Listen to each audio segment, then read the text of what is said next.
in the south of Florida, looking at Topher's beautifully polished Mojo sphere. Look at that. Look at that. Wow. This is what's going to go into the car that we are installing, the car cell that we're installing in the Land Rover. Beauties. Never seen such a good polishing job. Alright, so here we got our beautiful shiny Mojo. It's sealed at the bottom. I enlarged the 3/16 of an inch hole that the Mojo Kit 4 comes with to a 3/8 of an inch in order to bring the cathode bolt, the negative bolt, out the bottom. Sealed it up with goop, as you can see. That'll be beautifully sealed. There ain't no water coming out of there. I will seal around this hemisphere.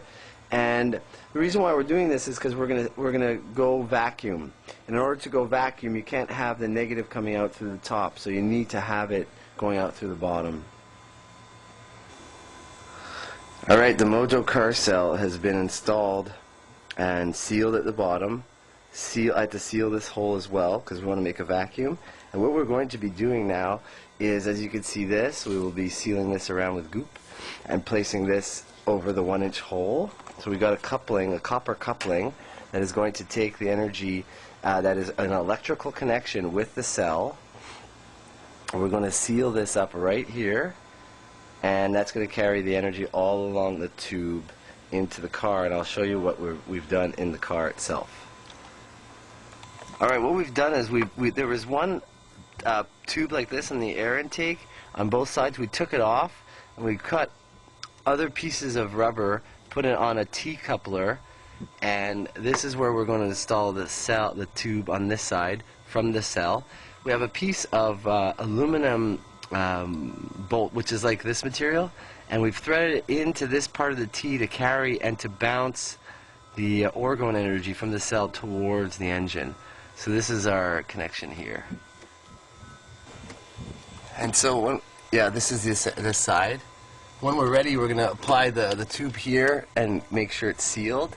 And we're going to have an electrical connection all the way from the cell to this piece of aluminum that will carry energy all the way in here, but will not touch, obviously, the block, engine head, so we don't short the cell out. We have a nice space in here. This is a Land Rover, 2001 Land Rover. We've got a nice space here for the Mojo. Perfect angle to bring the tube up, and it's a V8 2001 Discovery. Alright, here we see the Mojo car kit hooked up into its beautiful little space, sitting on a rubber gasket. We're going to run an elastic over. Once we have the tube there, it will keep it, the tube coming out here, it'll keep it nice and firm on the gasket. The gasket is just connected with a little metallic brace here in the back. It's not that fancy, but it's going to do the job just fine. Then we have our positive coming through wired to a switch right here, and then we will apply it to the positive right there in the battery. We got the negative coming from underneath the cell, running right here wire. We're going to hook it up right to here, which is beautifully connected electrically to the negative right there. So we're all set for the next step. Alright, so I'm reporting to you live from underneath the Land Rover. This is the catalytic converter right here.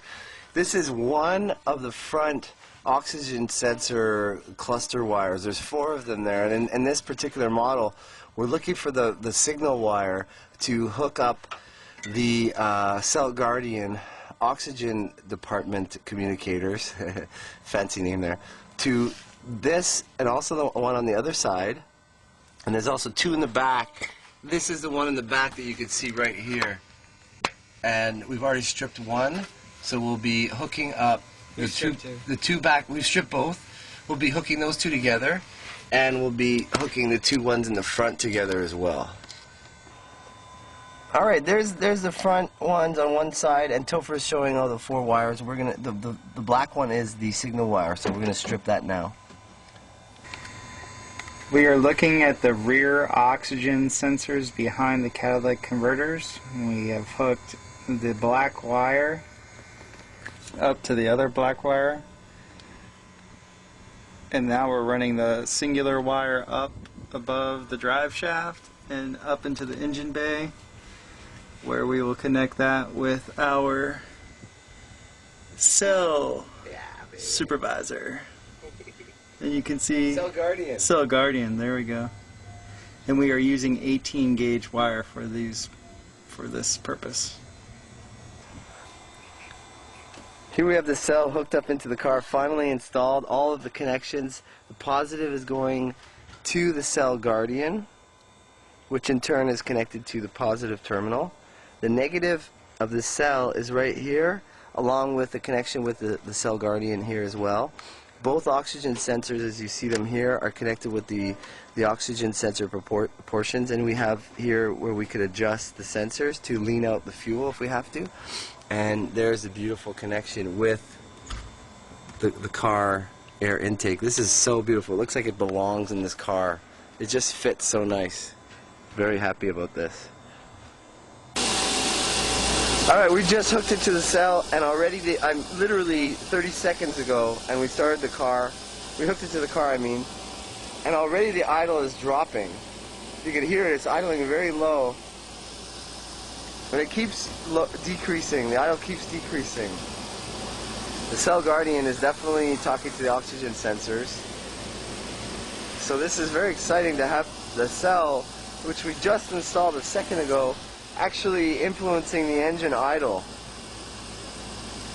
We'll tune in soon again.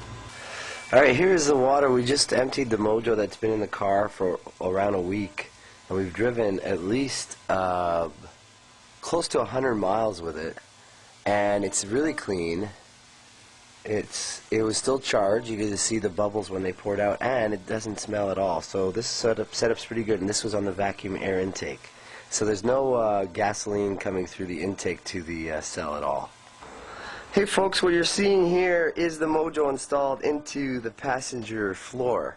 The reason why we did this is because we were having a major problem in Shandy mode using the Cell Guardian with overheating in the engine block, which was heating up the cell. But it's totally solid. I have the bolt going through the floor, and it is screwed up on the bottom, and this is so solid. It's so beautiful. I'm just going to follow the hose through the firewall here and into the engine compartment. There she is. There she's coming through the firewall, tracing it up to the vacuum intake. That's it, that's all. I got all the wiring still in place, and we're a go.